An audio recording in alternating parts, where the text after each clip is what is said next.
I'm going to try and be as transparent as possible and do this within the 10 minutes that I have to do this. So, after listening to 19 sessions of Raw, there are things that he's not telling you. And on purpose. So there are things that he's not telling you, and there are inconsistencies. Now, I'm not saying that he isn't an actual thing. I'm not saying he's not an actual entity. I'm not saying that he couldn't even be a six-dimensional or six-density being. Okay.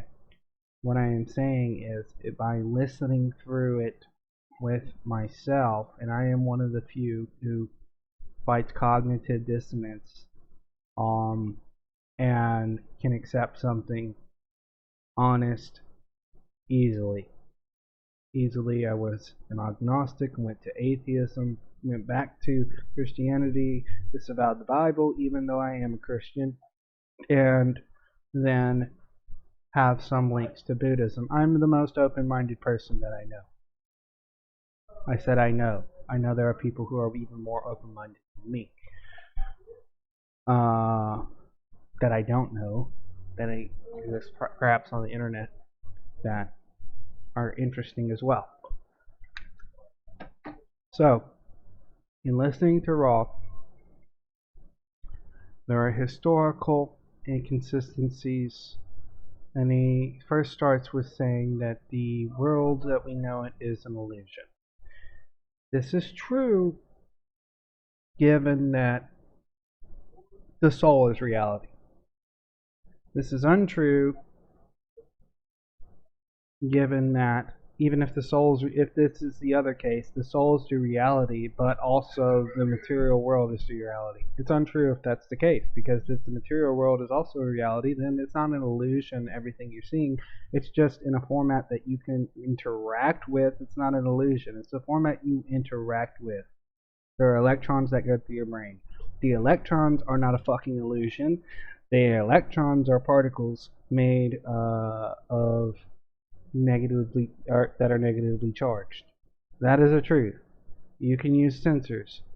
You could say atoms are holograms all day long, but it's not atoms that travel to your brain. It's electrons. There you go. Solid fucking objects traveling to your brain, subatomic particles that do that. That's not an illusion.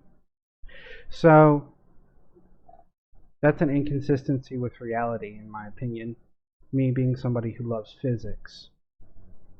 But let's just say I accept this idea that everything, including the electron, is an illusion. That's fine. I don't have an issue with that. There's no cognitive dissonance in me accepting that. Here's where the inconsistencies get me. And it's not because I love Jesus. You gotta understand, it's because of his own inconsistencies. So, there are questions of ego, there are questions of selfishness, and there are questions of serving. And he constantly rattles about serving others. And the questions that are asked are constantly, for the beginning of the video, if you'll notice, are about the self and how can the self attain 6 dimensions. That's a hint to me. It's making me wonder if he put those questions in the questioner's mind before the questioner asked. It's a hint to me, because it makes me think that Ra isn't this 6-dimensional being that served others, but rather was a 6-dimensional being that did it for the self. In other words, he's an imposter. And what better way for an imposter to come into your life and tell you to believe everything he says, so that you are not serving the one, you are serving him. And he talks about the harvest an awful lot, as if he wants to harvest souls that worship Ra. It's insane. So, that's just a coincidence. But I'll get into the contradictions right now. So, the first thing listed in the Bible is the first question ever asked when it came to the Bible was about the 10 Commandments. And coinciding with history, Israel leaving Egypt with Israel escaping from the deity known as Ra. So you have to understand that Israel escapes Ra. Israel slaves to Egypt. Israel serves Ra. Israel escapes Ra. Okay? That's history. That's not this evident fury Ra. So Ra says that the reason why the Ten Commandments are bad was because they had thou shalt nots. The problem and the inconsistency and the big lie about this is the karmatic law Ra mentions all the time, including the fact that he's karmatically entangled, which is why he's even showing up again, if you're to believe everything this says. He's karmatically entangled, thus he did something wrong, thus he is going against thou shalt not in karmatic law. Karmatic law is supposed to be good. Karmatic law is filled with thou shalt nots. So why does he say thou shalt nots and the commandments are bad? He says that it's because it's serving someone else. Who's it serving? The one true God. The God that he's jealous of. The God that he himself says he serves. He says it's serving the gods of Orion. Here is the contradiction of history. In that, though, the pyramids of Egypt are a reflection, including the Great Pyramid for Ra, is a reflection of Orion's belt. Thus, the beings that came from Orion, one of which is Ra. Ra also says you can get to the sixth density through selfishness. He says this over and fucking over again. So, this is why I think he's an imposter. He is a self-serving entity who preaches serving so you serve him. So you teach his teachings so it makes him bigger. So he becomes a seventh density being and consumes you through the harvest. And that is my conclusions of Ra. There's this underlining feeling of abuse when I listen to Ra.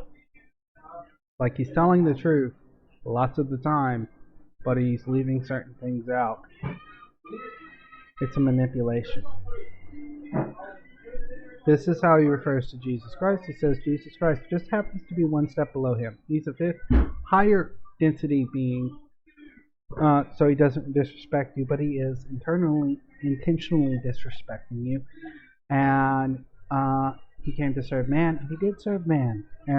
But then he says that, well, the reason why Jesus Christ served man is because he punctured a hole in somebody's chest when he was 13, and he was karmatically entangled. And he undid his karmatic entangled in his own life by being on the cross and forgiving all sin.